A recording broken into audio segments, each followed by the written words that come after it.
All right, everyone, welcome back. This is episode 97, season 3, Beneath the Helmet. I'm your host, Arjuna George, former fire chief turned coach, TRE provider, author, podcaster.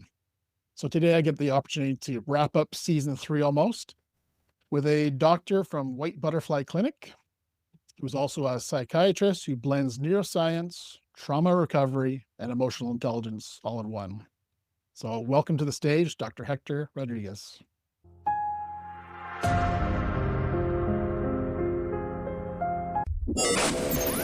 It's time to ignite your soul and unlock your full potential.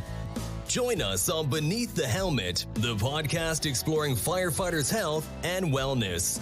Hosted by retired Fire Chief Arjuna George, our podcast is the perfect place to start your journey towards becoming the best version of yourself. So come on, let's join the conversation and find out what sets your soul on fire. Thank you. Thank you for having me. Fantastic. So tell our listener a little bit about who Dr. Rodriguez is and kind of what brought you to psychiatry and this kind of specialty around trauma in psychiatry. Well, I started as a fashion photographer, and I always like to tell the story because it's how I got here. I used to work a lot with the model who I was going to be shooting that day. Before they got in front of the camera, like getting to know them, kind of, understand where they were maybe the day before, and put them in like the headspace to get on set. So I did that a lot. And in that process, I got to know, the ins and outs of a lot of these people. So I was always fascinated by how people kind of live their lives. I thought it was really cool. I really enjoyed doing that.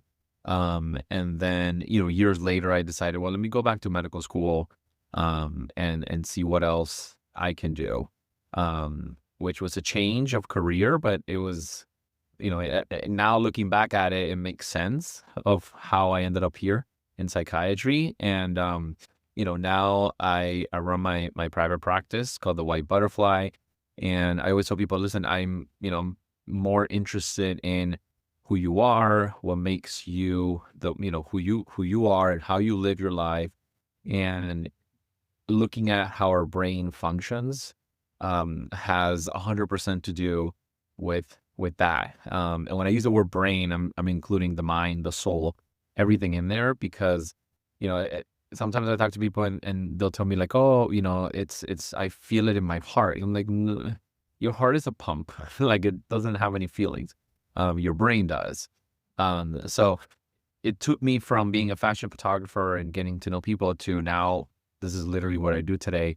And I paid close attention to what my job is as a psychiatrist, and is to dive into their lives and how can I help their soul get closer to healing.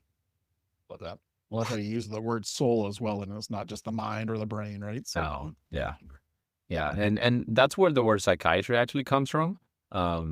Psychiatry, I remember a long time ago, I went to the Louvre in Paris, and there was a statue of Cupid, and everyone knows who Cupid is, right? But he was kissing this girl, and her name was Psyche. She's also known as the White Butterfly, hence the name of my practice. But Psyche means soul, and psychiatry is the medical treatment of the soul. So when I tell people that I'm a psychiatrist, I have to kind of explain this to them so they can see how I do psychiatry, which is not what I think a lot of us are used to these days. And it's because I think we've kind of shifted gears there for many years and missed what is that we do as psychiatrists. It's not just giving a prescription. So for the listener right now, it's like, I understand what a therapist is, a psychologist. What's the difference in psychiatry compared to those two other modalities? So a psychiatrist is a medical doctor, which is specialized in the brain. And it's different from neurology because we pay attention to behavior, where neurologists don't really pay attention to behavior. They look more at the brain functioning, like running the rest of the machine. But as a psychiatrist, we pay attention to how the brain controls behavior. And obviously with, what I've done today in psychiatry is I I see how your brain is hurting so that we can heal it. So then you don't have, a lot of the symptoms that we know of. And then psychologists are people who just do more of the psychotherapy. That is some of the modalities that I prescribe to some of my patients. So they kind of go ahead. It's like, I tell people, it's like going to a radiologist, right? A radiologist is going to do something that then your main doctor is going to use. Same thing, right? A psychologist they're going to do something that I want my patient to do. So that's kind of how I explain it to people. Love it. Love it. So tell our listener a little bit how you blend the neuroscience, the trauma recovery, and emotional intelligence, because I wouldn't have thought right out of the gate emotional intelligence would be in that morph of list. So tell our listener a little bit how that is incorporated and how that looks. Well, I mean, as a psychiatrist, since you're following an organ that controls all these areas, like we talk about trauma, right? Trauma can come from physical or something that you witnessed or you saw, and then also psychological, right? There's emotional abuse, trauma related to psychological stressors. So the brain also runs that show too. One of the things that I do is we follow SPECT scans, and SPECT scans are basically just a study that lets us know what your brain is doing, not just what it looks like. So when we see trauma patterns in the brain, you can see that there's parts of the brain that control how we respond to trauma, right? Because from there, the information kind of comes in, and then you have the physical manifestations of trauma, for example, or your brain, right, responds to trauma with thoughts, perseveration, all kinds of things. But those are all functions that the brain controls. And the same thing goes for emotional intelligence. Our ability to have emotional intelligence or to sharpen emotional intelligence is the same thing that we do in our brain when we're trying to learn something, right? It's something that is learned. It could be altered. It could be, just trained. So your brain has the region in their brain in it that does the functions of what we call today emotional intelligence. It's not anything. It's not abstract. It's not just this thing that we don't touch. You can. It's called the posterior cingulate gyrus. I'm kind of a big fan, and I think it's pretty accurate, but flipping the lid, you've heard that visual analogy. Do you mind just sharing that with the audience if that resonates with you? When it comes to trauma, or when it comes to Like a understanding trauma response where you start looking at just working with your amygdala and your logic is kind of out the window. Well, it depends what is running the show. Sometimes the amygdala doesn't do most of the work when it comes to a trauma response, right? When I say trauma response, I'm talking about, when you see something, smell something, feel something that reminds our nervous system of that stressor, your body is going to respond to it, right? And it's a very specific pattern for everybody. It's not different. It's just people have different symptoms that makes the experience of a trauma response unique to individuals, but we all do the same thing. It's nothing special to any person. So when that happens, then you know that different parts of the brain are trying to suppress that or trying to downregulate those things, right? The symptoms that the person is having. So when you think of like a fear response, right? When you mentioned the amygdala, that gets triggered by a cognitive sensory information. So like I see something, then I understand it, I connect it I give it meaning, and then my body creates a fear response. And then that's when the amygdala kind of comes into play. So it's this just very intricate process that occurs, but for many people it's seconds, right? How you respond to a stressor. When a lot of my patients are having certain trauma responses, that's when I have to then look at and really dive into what is running those responses, right? Is it the basal ganglia? Is it the thalamus? Is it a circadian rhythm issue? Could that be related to their cingulate gyrus, that they're having obsessive thoughts? So understanding all those brain regions allow you to then treat that specific thing. But as a psychiatrist, my job is to understand where all those things are malfunctioning, right? Because it's like when you look at a car, if you hear a sound, you already kind of have to know, someone that works with cars, where's that sound coming from? They're not going to go check the tires if it's not coming, obviously it's not coming from the tires, So when you look at like the brain, think of the brain as literally the whole car, has a bunch of different things that they communicate with each other. But sometimes when there's, a glitch in the system, then you start seeing sounds or, you know what I mean? Like you start seeing different things. But you need to know, where is that coming from? Give our listener a little sneak peek of how you would dissect that. How would you figure out? So is this through like blood work? Is this through scan work? Or is this just through talking with a client or a patient? It's all of the above. It's all of the above. When I first see someone for the first time and they're telling me their story, they're telling me, and I'm picking up, my brain is trained to pick up those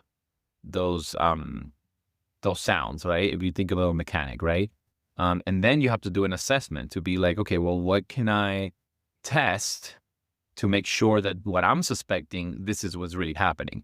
And then that's where I do blood work.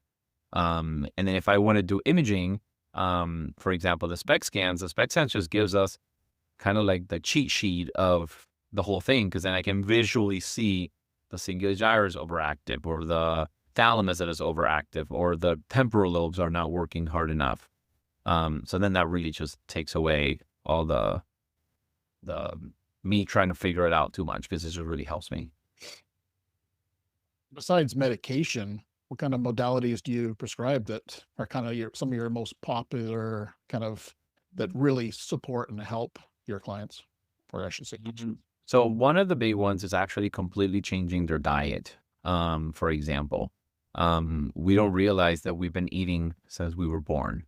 And if we have bad behaviors in food and nutrition, it's going to manifest with all kinds of body parts, also your brain, right? We think of, if I just eat fatty foods, I'm going to have a heart attack. No, you can also have a stroke, and that can alter your behavior, So I really work hard on trying to get my patients to understand the importance of everything that comes into my mouth, that not everything is a pill that is going to come into my mouth. So I need to make sure that they get that. Is it harder for many people? It is very hard to change someone's lifestyle so drastically. But a lot of the patients that I work with, they came in the first because they're like, I want to make a real change, right? I'm not better. I have been like this for many, many years. Nothing has really changed the needle too much. I'm willing to do anything, right? So then I'm like, okay, great, let's go. Another really big one is nutraceuticals. I use nutraceuticals a lot. And seeing where, what's lacking, I have to test it, right? You'll be surprised how many of my patients, especially my male patients, their hormones are off. And it's because they never really thought about that little injury that they had in their brain playing football in high school. And then now they're in their 30s and their testosterone is in the floor. But no one checked it, right? So it's like, let's check first, before we say that this is only this right here. It's only the part of your brain. And then the other ones are things like exercise. Not every exercise is the same, which means depending on what part of the brain I want you to focus on, then I want you to do certain movements. One of the important ones that I tell my patients is anything that has to do with coordination of the body. There's a very important piece in our brain called the cerebellum. The cerebellum controls movement and coordination of the body, but it also does have some functions in focus and concentration. So someone, for example, who has really strong current PTSD symptoms that they can't shift their attention because they get stuck on something, then I'll have them do cerebellar exercises to make that easier for the brain to kind of think about something else, not just get stuck on one thing. So that ability to shift my focus, we can train you to do it, right? So if I see that they're having balance issues, even if I don't have them scan, I'm like, this is going to be a cerebellar problem. And most of the time, people with low cerebellar activity, they actually have bad socialization or social intelligence issues. And you can pick that up by just talking to them. So then I'm like, okay, they probably have an underactive, is what we call it, cerebellum. So I want you then to do these exercises to activate that part of your brain that is a little sleepy.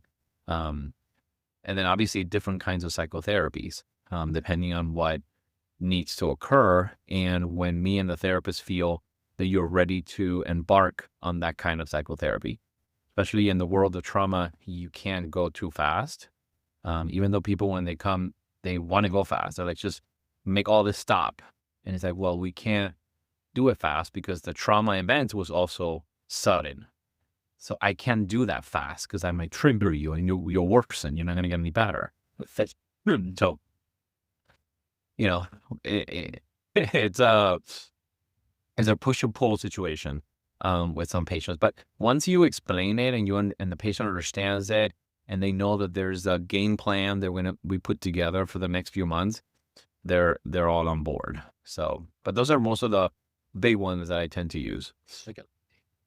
When you're talking about the balance and the cerebellum, maybe think that for myself, this is my own personal experience. When I look down or when I look up walking, I lose my balance. Correct. Is that any correlation, or is that totally Yeah. separate? It's look like it means that you have low cerebellar activity. Oh, interesting. All right, I learned something there. So, You know, when what would be the best thing for someone to do in that situation then? anything that has to do with coordination and movement. So like racket sports, for example, swimming, I tell them to take dance classes. Dance is one of my favorites because it touches so many parts of your brain, not just the cerebellum. So I always tell my patients, I want to try to do the least amount of things possible that improve many areas of your brain. So dancing is one of those because it touches a lot of brain regions, especially the one about bonding. When we're in a dance class or we're dancing with another person, there's a little bit of a bond that is happening with that person. So if I wanted to enhance that because you're lacking it, and I'm noticing you're lacking it in your day-to-day, in your relationships, then I want you to do some of that because that's going to help you with your bonding. Little things like that. But it depends on, where sometimes there's a balance that is going towards a certain part of, terms of certain, left or right side of your body. Then I'll try to work the opposite side to help us improve it. So it's kind of, you got to go in deeper, really like with something like that. And patients come to me, they're like, hey, now that you talk about that, now that I think about it, this happened to me. And I'm like, okay, so it's asking better questions as psychiatrists that allow us to see more what the brain is doing. But if you don't, then just have them do a SPECT scan. And that will really clarify or clear up a lot of the questions that you as a clinician, might have. Interesting. You never correlated that to any trauma response or stress or whatever that is. I never correlated those two. So as far as I can remember, it's always been an issue. Whenever I was on a treadmill, look down, look up, I'm like flying off to the side. And usually that's not more trauma response. That's more related to either a toxin or an injury, right? If we had a brain injury. And most injuries, actually, we don't realize that we had them. Because when we think of brain injury, we think of like a concussion and like losing consciousness. Most brain injuries that a lot of my patients have were probably like one or two times they had like fender bender and they hit their head, or they had a counter coup injury, which is whiplash injury. And they never really thought about it too much, but then they've had like 3 or 4 throughout their life. And then you see, okay, so there is obvious brain injury. So then let's improve the brain injury. Wow. Fascinating. Mm-hmm. Love it. So before we jumped on air, we talked about bringing back the origin of psychiatry. I'd love to dive into that quickly. It's just like, what does that mean to you? Bring back the origin of psychiatry. And then I want to dig into some other stuff for sure. To me, it means to go back into understanding that you're treating someone's soul. Like it's not so like whatever, it's not as simple. I wish it was as simple as just giving you a pill. That would be so easy. It's a lot more complex than that. So when I talk about, healing someone's soul because it was injured, right?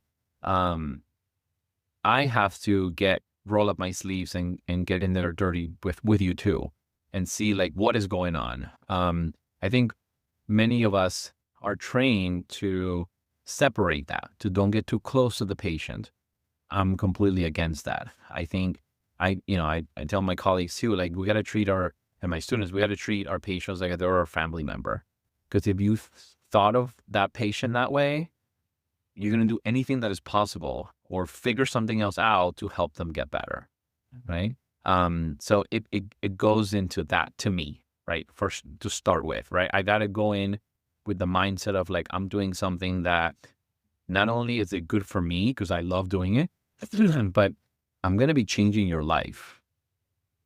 You know, I tell my students, like, you know, the weight on your shoulder for something like that, like you need to put your head there, right? You can change a trajectory of someone's life depending on how you're doing your job. So if you take it that serious, just like the guy I met this man in Madrid that he had a little shop, but all he sold was chicken. All kinds of chicken. This guy was like, he has so much expertise on chicken alone, right?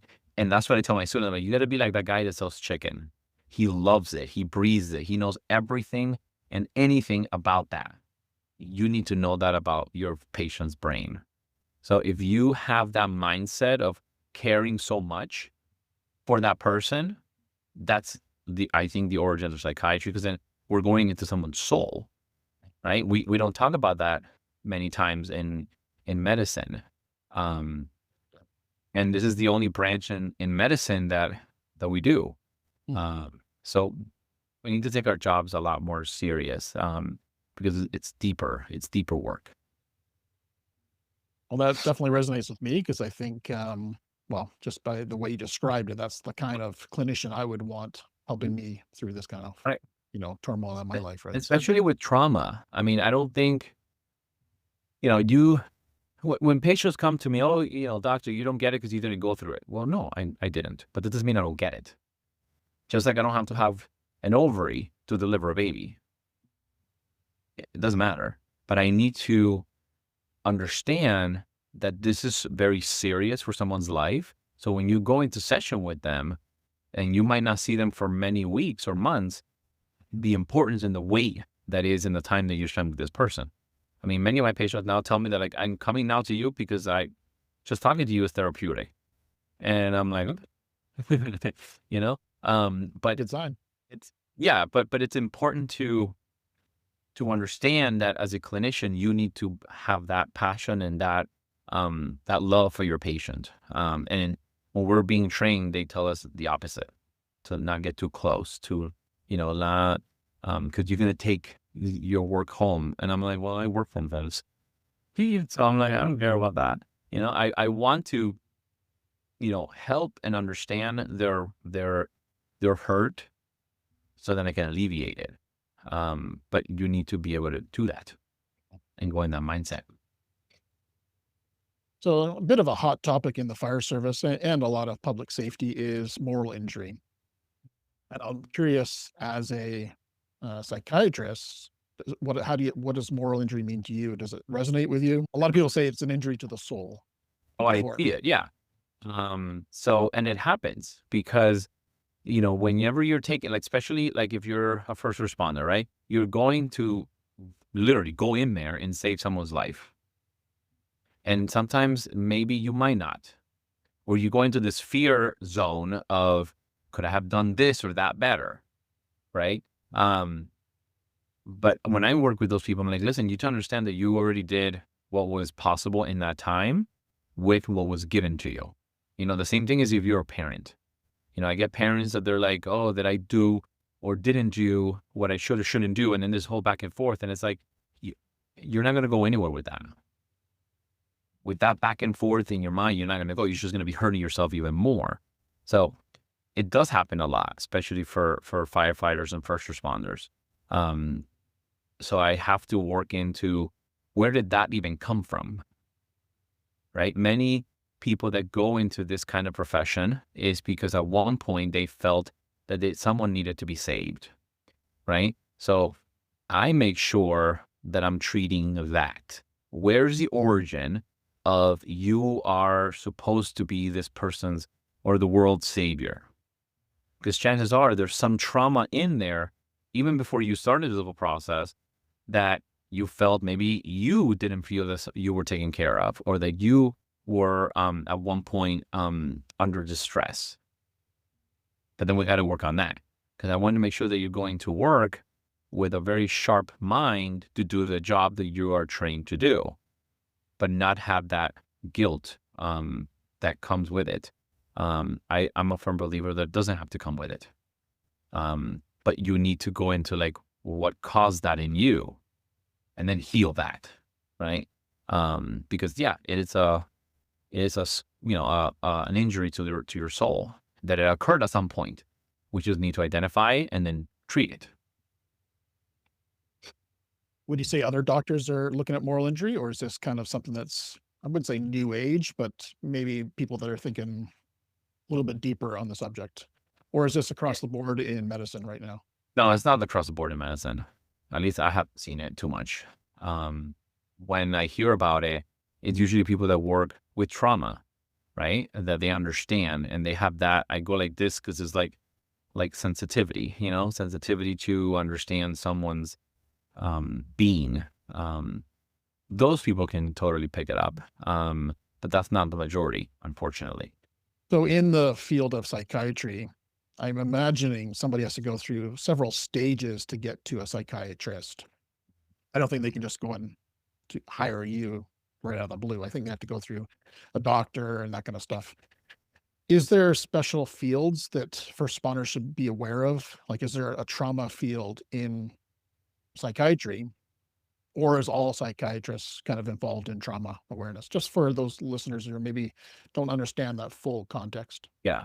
Well, most of my patients come to me because either someone referred them to me, or their clinician said, hey, I think this needs to go in deeper with a specialist.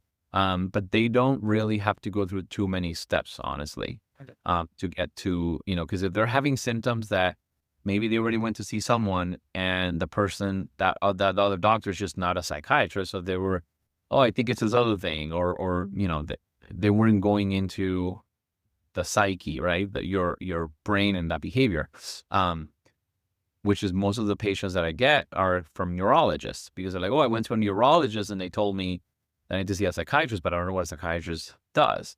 And this is why I always explain this all the time. But when it comes to, working with that kind of patient, I always make sure, let's try to understand where is this, where are your symptoms and where are they coming from? And then I put them into treatment. But no, not all doctors do that. And not all psychiatrists go into this kind of depth. But trauma as a whole is treated by psychiatrists. It's not treated by anyone else. And trauma is a big Pandora's box. Anything can come out. When I say anything, I'm referring to symptoms. You can have rashes. You can have falling of the hair. And, they go to the dermatologist and they're putting on a cream, but it doesn't improve. Well, that's all related to a trauma response. Like and then I discuss it with them and I see, that's totally a trauma response. But most of the people, because they have the stigma against psychiatrists, they think that psychiatrists are for crazy people, then no, I'm not going to go see one. But that's a big mistake, because you're just wasting time. It's like you're not going to come to me for, for your UTI, or you're not going to come to me for, I can treat it and I have no problem doing it. I've done it to a few of my patients. But like, it's not really what I do. So the same thing is with other specialties.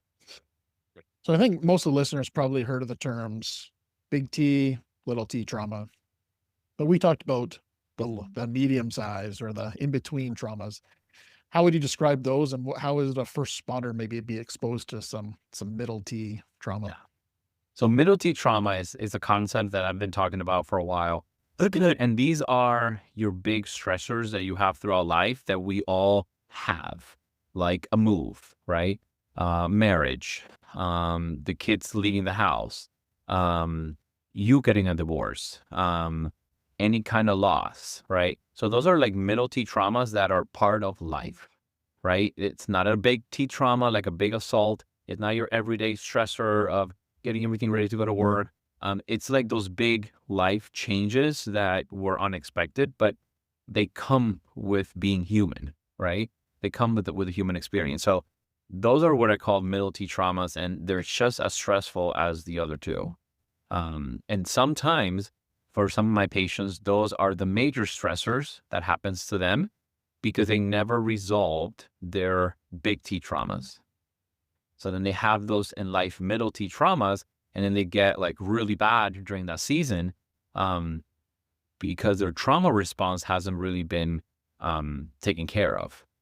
So then they have these bigger T traumas that are occurring, or these stressors, these big changes in their life, and they get full-blown triggers and they decompensate.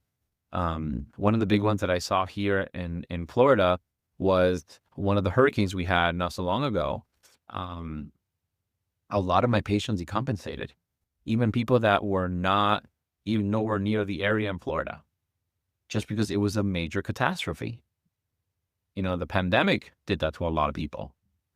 So did someone cause that? No, it happened, right? It's a big thing that we were not planning for, but they're big enough to trigger or bring on that trauma response that you haven't really healed from before, which I care a lot about those in a lot of my trauma patients. You know, it's like, I'm always paying attention to what are some changes you have coming up. You know, the holidays are a big one. A lot of people get triggered in the holidays because they go see their family, and maybe that brings on memories from their past. So I'm always paying attention to what's happening around the holidays. In January and February are probably one of our worst months of the year because a lot of people decompensate during the holidays. So those are what I call those middle T traumas, that they don't happen all the time, but they're seasonal, and they're pretty heavy. They're big. Just so I'm clear, what would be a little T trauma? A little T trauma is more of like the stressors throughout your day, right? You know, you are running late for a meeting. You have to gather all your stuff and pick up, you know, those are those big stressors. Those are the ones that at least I call them little T traumas, because they're significant enough. And sometimes many of those can happen. If I tell you every day that you're stupid, right? I'm not doing any major assault to you, but I'm every day telling you a little thing, that eventually you're going to start believing it to be true. So that's what I call little T traumas. And they're impactful. And it's when they become chronic that then you have some of my patients who are executives, and now they're doing horrible in life because they have to make a big, I don't know, some kind of decision at work. That when they look at the whole thing, they're like, well, I'm happy for that decision, but I don't know why I'm feeling like this, and I'm losing sleep, and, you know, I can't eat.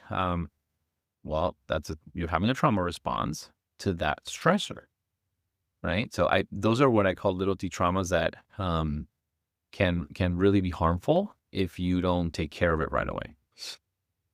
So just so I'm clear, a little T trauma would be a stressor that unmanaged turns into a little T trauma. Because I imagine being late for work is not a trauma in itself. No, right. It's if you don't deal with it and manage it somehow. And if it's happening every day, right, it creates a big thing for the person. Yeah, makes sense. They're living in chronic stress. And I think a lot of Americans today, or anyone actually in the Western world, like, we're living like this. Mm-hmm. We're living in this chronic stress. So those are what we call little T traumas. Does that make sense? Yeah, 100%. Yep. What would you say is some of the biggest misconceptions around trauma and trauma recovery? Anything out there kind of really sticks in your mind of some of the biggest misconceptions that you would like to maybe dispel the myth on? Mainly the somatic symptoms. At least those are what we call them in psychiatry, somatic symptoms, or physical symptoms that don't have any medical. I go like this because it's totally medical, but they say no medical explanation, right? So like horrible gut pains. And then they do all gut tests possible, and is you know, negative, right? There's nothing there. And I'm like, well, yeah, it's just you didn't look at the nervous system that is doing to the gut. Mm-hmm. So, you know, when I hear that, one of my patients is being told that they feel that people don't believe in their symptoms or that they're making them up. I'm like, these symptoms are impossible to make up. You can't, if you're always nauseated and you're throwing up every day. I don't think anybody will want to do that. You got to go into their psyche, right? What is causing that? And then what is the physical manifestation of trauma? So those, which tend to be somatic symptoms. And then how can we treat them to help the person actually finally heal from that trauma? So it's a misconception because people believe that the person is like making them up. And I just don't like how that is even taught to medical students and medical graduates. I recently did a lecture at where I did my residency. This is what I talked about a lot. Like you can't ignore the physical symptoms of the person is describing, even if they went through their primary care or whatever, and they told them that they were negative. You probably didn't test the right thing. Going through entering this new field of work for yourself, was there any big surprises? And kind of like, I was, as a person who was doing fashion photography, wow, I did not realize this was going on in humans in the world. Any big surprises to you? No. Oh, okay. Not really. Not really. Good. No. I think the more you study and you learn about people, everyone is going towards the same thing, and everyone pretty much has the same fears. So it didn't really surprise me that now I'm seeing it. I'm just treating it or seeing it from a different angle. But it was the same thing that I was doing when I was a teacher, when I worked with kids at church. And it was the same patterns. It's just that they call them differently in different areas. But no. That's good. That's good. It makes you obviously a good doctor if you're coming into it already kind of feeling embraced in that world, right? So we talked off air once again about curiosity and the power of curiosity. How powerful do you think being curious is for our own wellness? I know as a coach, curiosity was never a word in my vocabulary. It was more of a direction. And then when I became a coach, that's the main job of a coach, is to be curious. And one of my favorite kind of, role models, who's just a fictitious TV star, is Ted Lasso. And he always talks about curiosity as being like a leadership superpower. So I'm curious what you think of curiosity and how that can impact our wellness. Well, I value curiosity a lot. It's one of the issues of our magazine. It's the curiosity issue. And I talk about in that issue, we're working for the one for 2026 now. Curiosity is what allows our mind to wander, but not carelessly, but to wander and look for solutions. When we're curious, we're more likely to think outside the box. And when we think outside the box, we're more likely to find answers to questions that we just didn't know how to ask them. So now we know how to ask the questions. Now we know in which direction am I going to go to solve that question, because I'm curious. I'm thinking not the typical thing. And for me, curiosity doesn't just fuel what I do as a psychiatrist, but it's kind of always fueled my life. I recently went to a music festival, and I was curious to see how people feel so amazing in that environment and how connected they feel with each other, especially in times like today where a lot of people are not that connected. So I'm curious, so that I'm there and I'm like listening and paying attention, looking at everyone's faces and trying to create a pattern of what makes this experience so amazing for so many people. And even for me, I was there and I had never really experienced going to a music festival. And I was like jumping around and like talking to people. And yeah, I'm like that, but I'm not like that all the time. And it's like, what got me into that mindset? Just because I walked into this field of like millions of people. So curiosity always gets me to go to a place where I'm like, how can I apply this over here? Right? Having worked in the fashion industry, I'm always learning and paying attention to what they do and how I can bring that here into what I do. Which is a simple example of that is how I collaborate with coaches, with therapists when we're working on a case together. I did that when I was a fashion photographer. We did collaborations all the time when we were putting together a photo shoot. Why can't I do that here? So my curiosity allows me to, again, think outside the box so that I can solve problems maybe as a psychiatrist that I wouldn't have thought about it if I hadn't learned this other thing over here and I'm just putting it over here. And many people, that we know in our history, that's what they did, right? They brought in something that they knew from this other area and they applied it into something completely different. And our brain's ability to be curious is what allows us to do that. And I always applaud when my patients are doing that. I'm like, yes, we're healing. Because that also, when we're curious, we bring down our guard. Oxytocin goes up. We feel at peace. We feel good. So if you're able to do that, then I'm healing your brain, which is what I want to do. So there's also a sign of improvement in someone's life, if that makes any sense. So I think the listener right now is going, oh yeah, curiosity, but how do I do that? Any tips on how you would maybe start flexing that muscle a little bit more on Start curiosity? by getting off your phone. The phone steals our curiosity. If you don't know how to do something, don't just Google it. You missed curiosity altogether. You're skipping, right? Try, when we didn't have Google, when we didn't have, and forget about that now, AI, right? Yeah, I was going to say. We didn't have any of this. Our brain had to make these neuronal connections. Because then if I know that I'm like, okay, let me see if I can put this. It's like when I tell people, we talk about this, I talk about the little blocks that kids are given, right? The shape of a star, a square. And it's their curiosity that allows them to put it in the right place. But that's how their brain is developing and growing. But if they just read a manual or something is telling them where to put it, your brain is not going to grow and get better. And how do we prevent diseases like dementia if it's not with curiosity? So I need you to be curious all the time and don't just look for a quick answer for the question. And also spend time just sitting around, not thinking, not doing anything, not looking at anything. You look at people like Isaac Newton, Albert Einstein, they spend a lot of time just there, not thinking, and then they'll find the solution. It'll come to them, right?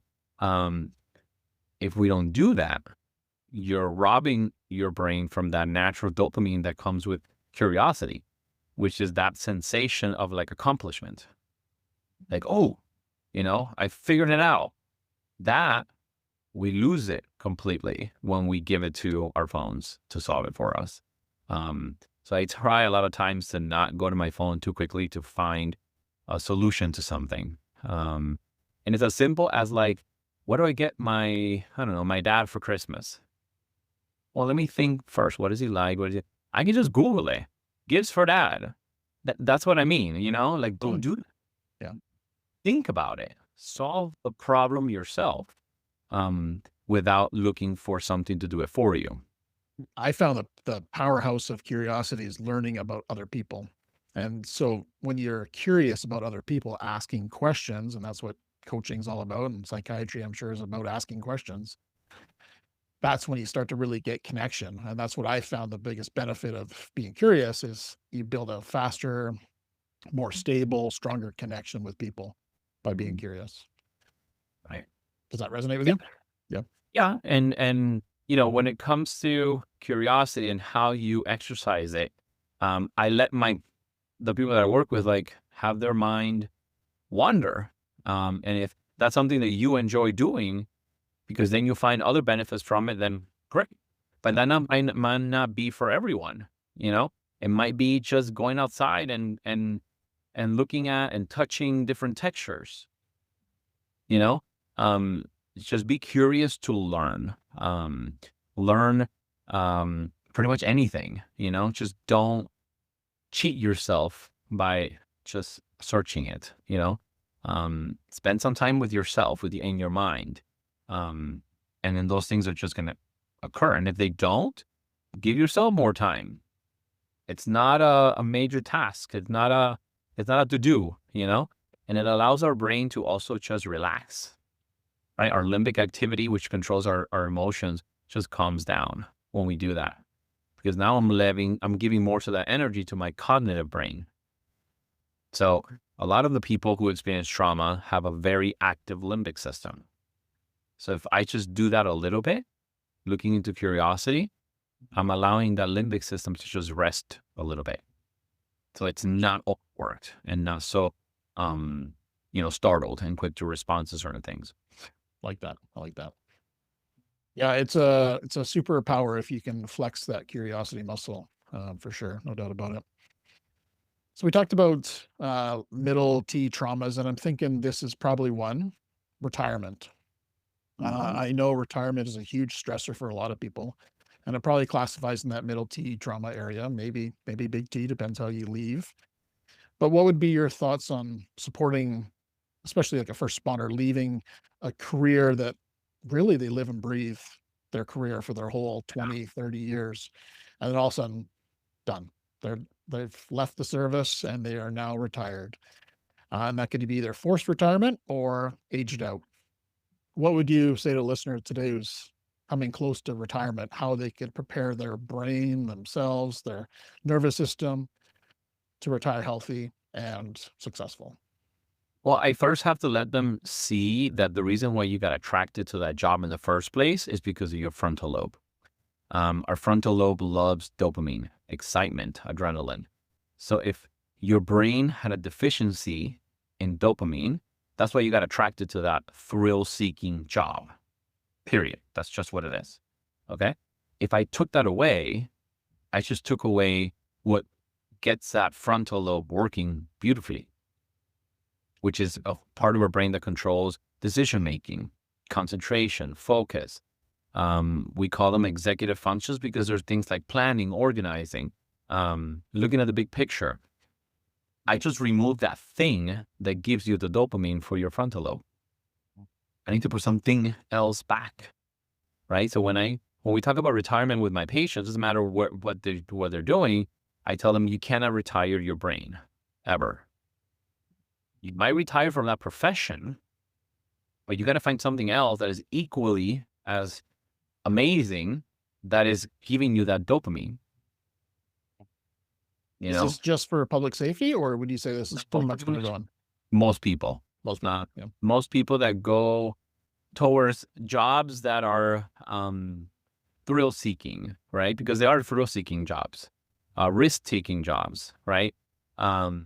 It's all of those people, even patients who are like lawyers and executives. Those are just as risk-taking careers. It's the same thing that your brain takes up, is dopamine.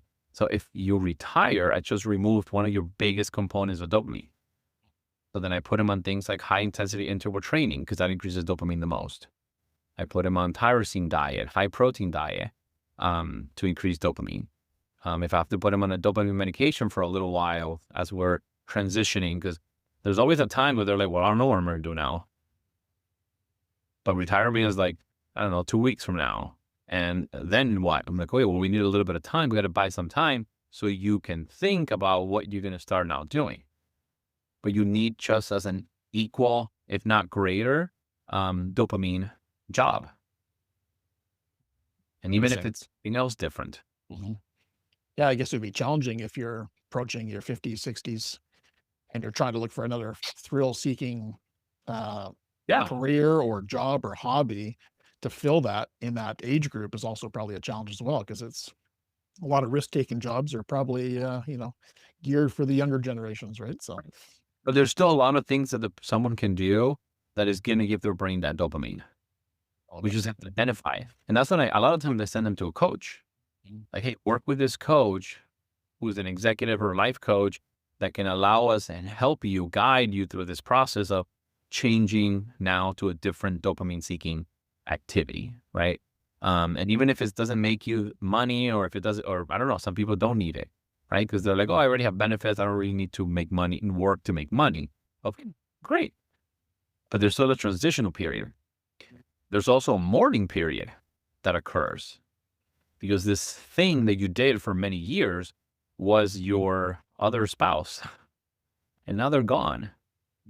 So now we got to go also through a mourning process. And that's where I work with my therapist to do a little bit of mourning therapy with my patient, because there's grief that is going to occur, right? It's still a loss. It's a loss that you wanted, or you had to now because it was our time, but it's a loss. You lost something that you identified with. Going back to the whole talk about your soul, right? You identified as this job. Now you're no longer that. And there's a period there in the grief and the mourning process where I need to now get you to a space where you understand who you are, that you're not defined by that job, right? But it's still a grief that goes on, For sure. So it's a big change for many people. I would say that's one of my top kind of topics I talk about in coaching is pivoting and transitioning out of the fire service or wherever that is to something totally different. It seems to be a very, very common concern and a stressor in a lot of people's lives, right? And it can trigger on a lot of PTSD symptoms. Some of the big hardcore ones. Because again, it's that middle T trauma that I was talking about that is significant enough to get you triggered. And in the fire service or any public safety, you also have real big T trauma probably in there as well, right? So yeah. That if it wasn't really resolved, then here we go. So that's where I'm like, okay, if I'm seeing unresolved traumas, big T traumas that you haven't, we got to work on those. Because if we're going to retire next year, I need to make sure that you're going through that nice and, healed to go through the retirement process. Yeah. Beautiful. Love it. Dr. Rodriguez, any question that you wish I asked you that I have not asked you? That's a good question. I don't know. No, I think, one of the major things that I go on podcasts in the first place is to have people, go to a psychiatrist, and not be afraid to go to a psychiatrist. That doesn't mean you're crazy. That just means that you're going to a doctor that knows about an organ that you are struggling with. And if you're not realizing that it's that, then that's usually who you have to go to. Because you might have gone to other doctors and they have either told you, nah, there's nothing else to do, but you're still feeling it. You're still having a symptom or a sign of something is wrong. Get it taken care of earlier than later. It allows you to start working on some things that might not be that difficult to do, or we might not have to do right now because it's kind of like the beginning stages. But don't be afraid to go see a psychiatrist. If you don't know what they're all about, then ask them, hey, what are some things that you do? And if they tell you, oh, I do this or that, then now you know. And if you're going to stick with them or go look for someone else. But it's this fear. And a lot of men have it because they think that, or, we've been trained to believe that we need to figure it out on our own or man up because, and that's a problem today and for many years, but with men, and why women do better at these transitional changes like retirement, because they know how to go to their support systems. Men were not really trained to create support systems. We go to middle school, high school, and we graduate, and then we think that now I got to take care of my family and I need to support everyone and take care of everyone. Well, no one is taking care of you. So it's like, it's a struggle, but don't be afraid to do that.